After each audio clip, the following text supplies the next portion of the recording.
नमस्कार दोस्तों, स्वागत है आप सभी का हमारे YouTube चैनल पर। आज हम बात करेंगे बकरी पालन की शुरुआत कैसे की जाए। अगर आप भी कम निवेश में अच्छा मुनाफा कमाना चाहते हैं या फिर अपने गांव में या शहर के पास छोटे स्तर पर बकरी पालन की शुरुआत करना चाहते हैं तो ये वीडियो आपके लिए बहुत ही काम का होने वाला है। इस वीडियो में लास्ट तक बने रहें और पसंद आए तो लाइक, शेयर और सब्सक्राइब ज़रूर कीजिए। पहला पॉइंट है बकरी पालन की शुरुआत कैसे करें। इसमें सबसे पहले तो अनिवार्य चीज़ जो है वो है ट्रेनिंग। इसके लिए जाना पड़ेगा CIRG, central institute for research on goats, और जिसका पता है मखदूम, मथुरा, उत्तर प्रदेश। असल में इस काम के लिए शौक़ होना चाहिए, तभी बकरी पालन में कामयाब होंगे, क्योंकि ये व्यवसाय लगभग 3 साल लेता है इनकम देने के लिए। और 3 साल कैसे लगते हैं इसका वीडियो भी जल्द ही बनाएंगे और आप लोगों के सामने पेश करेंगे। ये एक थोड़ा लंबा टॉपिक है, अलग से इसका वीडियो बनेगा। दूसरे, एक बकरी लाएं जो कि गाभिन हो 2 से ढाई महीने की, और 2 से ढाई महीने बाद वो बच्चा लाने वाली हो। गिनती पर ना जाएं वरना बड़ा नुकसान हो जाएगा। आप अपने जोश में या किसी के कहने पर 10, 15, 20 जानवरों से कभी भी गोट फार्मिंग स्टार्ट ना करें। और एक बकरा लें 6 महीने का, उसको साल भर पाल कर देखें। तो लेना क्या है, एक बकरी 2 से ढाई महीने की गाभिन और एक बकरा जो कि लगभग 6 महीने का। कोशिश करिए कि बकरा और बकरी अलग अलग रहें। खरीदारी पास के ही किसी गांव के किसान से ही करिए और मंडी से कुछ भी ना लें। कच्ची मिट्टी का फर्श है तो अच्छी बात है, यदि पक्का फर्श है आपके यहाँ तो उन दोनों को बैठने के लिए तख्त का इंतजाम करवाया जाए। हल्के फुल्के बुखार, जुकाम, लूज मोशन में, जिसे दस्त कहते हैं, गाभिन बकरी को दवा ना दें। सरकारी अस्पताल के डॉक्टर से मिले, झोला छाप डॉक्टर से दूर रहें।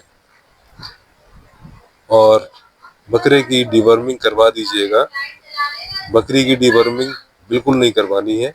बकरे की डिवर्मिंग करवाइएगा 1 हफ्ते या 10 दिन के बाद अल्बेंडाजोल सॉल्ट से, जिसकी डोज है 4 किलो पर 1 ml।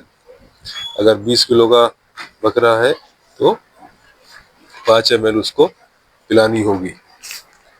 10 दिन में वह नई जगह पर सेट हो जाएगा और स्ट्रेस, जिसे तनाव कहते हैं, वो भी नहीं रहेगा। पूरे दिन में थोड़ा टाइम निकालकर अपने बकरे बकरी के साथ रहिए, जिससे उनको आप पर विश्वास बढ़ेगा और तनाव कम होगा, क्योंकि पुराना घर छोड़ने से तनाव में आ जाते हैं। सेकंड पॉइंट है ब्रीड का सिलेक्शन। पहले अपना उद्देश्य तय करना है कि दूध पे काम करना है कि मांस पे करना है कि दोनों पे करना है। बकरी के पास इतना दूध होना चाहिए कि वो अपने बच्चे को कम से कम 3 बार मिल्किंग या दूध पिला सके। बाकी अगर जो बचे वो किसान उसे बेच सकते हैं। और मांस का ये है कि जो भी बच्चे बड़े होते हैं तो वो बकरीद में और दिवाली में, हकीके में, इनमें अच्छी सेल होती है। और कभी इमरजेंसी में थोड़े कम पैसे मिलेंगे, एनी टाइम ये बेचा जा सकता है। मौसम और इलाके के हिसाब से नस्ल चुने। जैसे कि मैं यूपी लखीमपुर का हूँ, मैंने बर्बरी नस्ल को चुना और उससे मुझे कोई भी शिकायत नहीं है। बर्बरी बकरी लगभग 14 महीने में 2 बार बच्चे ले आती है, और मेरे पास एक बकरी तो ऐसी है जो 12 महीने में 2 बार बच्चे लाती है और लाई है। उपलब्धता और लागत भी देखें।